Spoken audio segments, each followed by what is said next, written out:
time I meet someone, it's, hey man, you're that guy who throw that kick. Or, what's up man, I love that kick.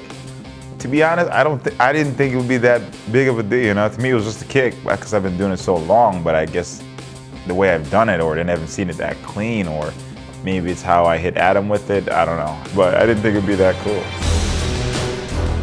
Someone emailed me saying, hey, there's a trial coming out, I think you'd be good at it. I lost my job and I bought a one-way ticket to Vegas, and I just felt like a moment right there. That was like a real good moment for me. I was like, I literally felt the chill. I was like, this is it. This is that make it or break it moment. So I think it just fall out into place. I didn't know what to expect when I got the news I was going to be on the show. It was just, I didn't know what was going to happen. I didn't have any control of it. It was new to me. But once I got the call, I was beyond ecstatic.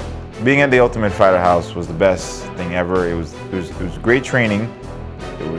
Everything was just organized the way it should have. We had a great camp, we had great coaches, you know, a great atmosphere when I go to the gym. And to me, that was just perfect.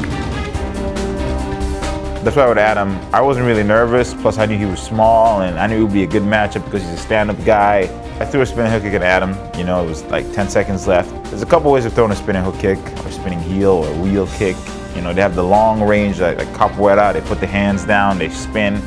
You have the tuck spinning hook kick like I did. If someone's really close range, I kind of lock my leg in place and...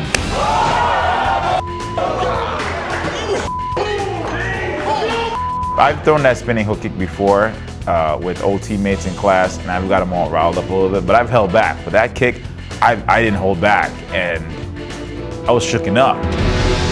I did the kick, and you know, I looked at their team, and I did my Hadouken. I was like, it was more like in your face, you know? We're not coming up all the way. And I was more worried for him. I put everything aside, put the anger, the ego, and I was more like, okay, this is a person. Moving on, Uriah Hall. I don't think a lot of people knew I was good at stand-up, but I think after I made that kick, you know, even my own teammates were like, okay. Uriah Hall, baby, that's the way it's done. Somebody's gonna run for 25K, I guess. Knockout of the season's out the window. So the night of the Ultimate Fighter, I think episode 3 with Adam Sella, I was with my my friends and family, and we were all in this big bar, and we all had a rented room, and so I was excited. I knew too, and I told my best friend, and he was like, he started recording people. When the kick happened, like even the room I was in jumped. I'm like, what? They made videos. I had 100 interviews the next day. I couldn't walk down the block. That guy. I've had people that told me, I've never watched Ultimate Fighter until I saw you. But they were like, you're a real dude, man. And I like your style. And I was like, thank you, brother. I appreciate it. I didn't realize for a second how big it would have been, how it would change my life, how I'm traveling, how I'm meeting new people, meeting great people. Just all this spotlight, and I'm like, huh? I was like a little kid, you know? I was like, what's going on? And now I'm just kind of embracing that role. I'm understanding it a little better. And it took some time, you know? Maybe I needed that as a person to grow, but I'm ready.